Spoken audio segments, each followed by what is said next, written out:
जिसकी जितनी संख्या भारी उतनी उसकी हिस्सेदारी, ईमानदारी और बगैर कोई बेईमानी किए होनी चाहिए। नॉट फाउंड सूटेबल नाम की चीज़ नहीं होनी चाहिए। रिजर्वेशन पूरी तरीके से लागू होनी चाहिए, बल्कि 100% रिजर्वेशन। और रिजर्वेशन सिर्फ एजुकेशन में नहीं, रिजर्वेशन सिर्फ नौकरी में नहीं, ज़मीन के नीचे से लेके आसमान तक जो भी संपदाएं हैं भारत की, चाहे वो गवर्नमेंट के सेक्टर में हो या प्राइवेट सेक्टर में हो, उसमें हर एक भारतीय नागरिक की बाबा साहब डॉक्टर भीमराव अंबेडकर ने बराबरी की हिस्सेदारी बनाई है। और वो बाबा साहब डॉक्टर भीमराव अंबेडकर के संविधान से जो सब हम सब ने एक्सेप्ट किया है, उसके हिसाब से सबको 100% रिजर्वेशन हर चीज़ में मिलना चाहिए।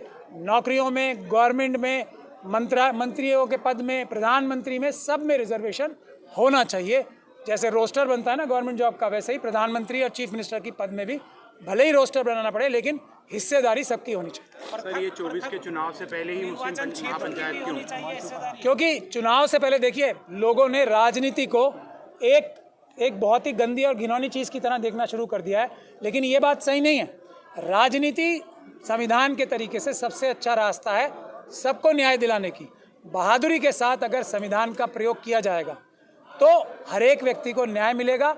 हम अगर SC ST OBC, मुस्लिम, सिख, क्रिश्चियन, बौद्ध एक प्लेटफॉर्म पे आ गए तो हर एक के लिए इस देश में इतना कुछ है कि सब घर, हर एक घर खुशहाल हो जाएगा। इसीलिए हमारा नारा भी यही है, घर घर संविधान, संविधान से हर समाधान। मौलाना तौकीर रज़ा ने अभी एक बहुत बड़ा ऐलान किया है, हम किसी भी पार्टी को वोट दें, ये संवैधानिक बात है, तो उससे वोट के एवज में क्या लें, ये हर एक वोटर का, हर एक कम्युनिटी का हक है, जो आज तक नहीं मिला। इसीलिए ये नेगोशिएट करना कि कौन सी पार्टी, कौन सा ब्लॉक देश को भी मजबूत करेगा और सबको सबका हक बराबर का दिलवाएगा, इसके लिए नेगोशिएशन, पूछताछ, डिस्कशन होनी चाहिए। और इसीलिए अभी ये 5 मेंबर कमेटी का अनाउंसमेंट किया गया है।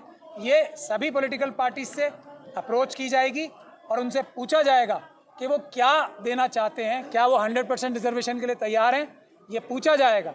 ये पूछा जाएगा क्या वो वक्फ एक्ट लागू कराने के लिए तैयार हैं, लेटर एंड स्पिरिट में, क्या वो SC ST एक्ट लागू कराने के लिए तैयार हैं, लेटर एंड स्पिरिट में, क्या वो SC ST सब प्लान लागू करने के लिए तैयार हैं, लेटर एंड स्पिरिट में, क्या वो रिजर्वेशन जो आज मौजूद है नौकरियों में, पढ़ाई में, प्रमोशन में, बिना बेईमानी किए देने के तैयार हैं। ये सब शराइत रखी जाएंगी।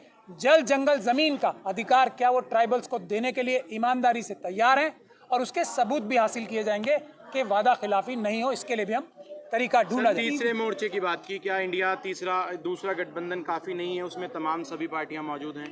देखिए, काफ़ी दूसरा गठबंधन ही हो सकता है, बिल्कुल हो सकता है, और हमारी ये सबकी उम्मीद है।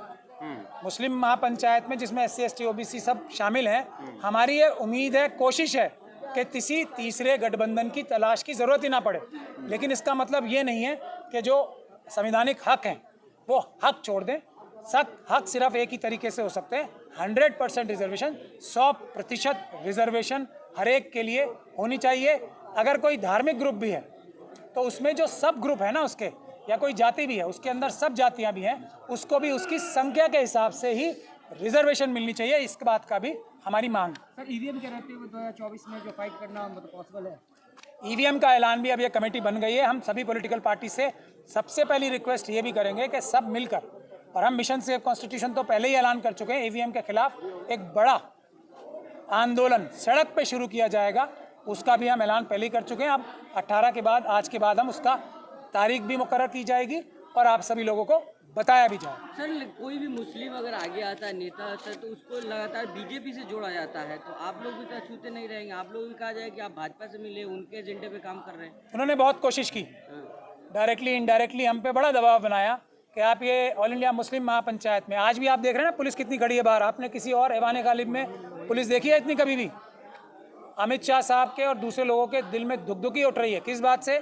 हम मुस्लिम लोगों ने बोल लिया था, कुछ बोली पुलिस नहीं।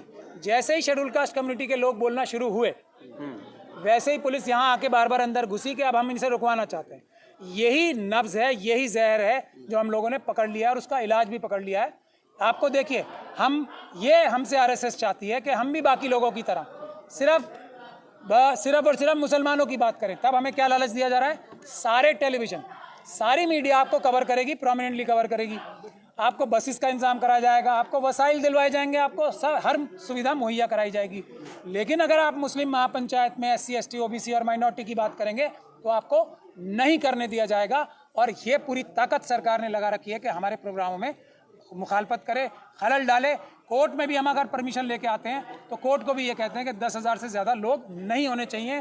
क्यों नहीं होने चाहिए कि अगर लाखों की तादाद में या हज़ारों की तादाद में भी मुसलमान कम्युनिटी ये खड़े होकर बोले कि हम अपने हकों से पहले शेड्यूल कास्ट कम्युनिटी के हक चाहते हैं, शेड्यूल ट्राइब कम्युनिटी के हक चाहते हैं, OBC के हक चाहते हैं, हम सिख क्रिश्चियन बौद्ध के हक हम अपने से पहले चाहते हैं, ये उस जहर को ख़त्म कर देगा, ये उस जहर का एंटीडोट है।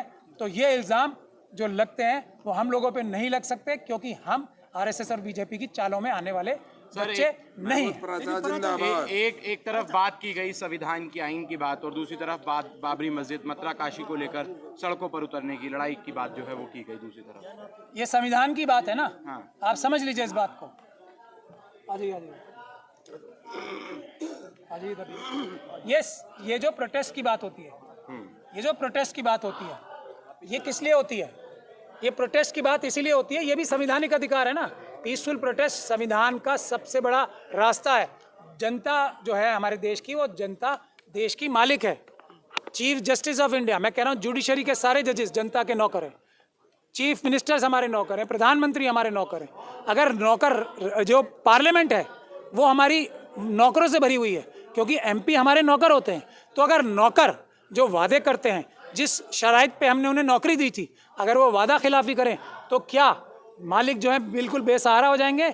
नहीं, मालिक बेसहारा नहीं हो जाएंगे। मालिकों के पास जो रास्ता संविधान ने, बाबा साहब डॉक्टर भीमराव अम्बेडकर के संविधान ने दिया है, मालिकों का रास्ता है पीसफुल प्रोटेस्ट।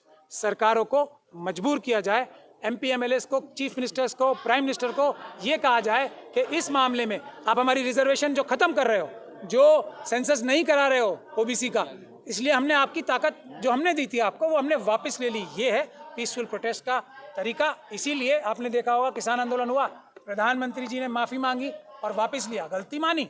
इसी तरीके से ये सबसे बड़ा संवैधानिक तरीका है पीसफुल प्रोटेस्ट का। तो जनता के हाथ में पीसफुल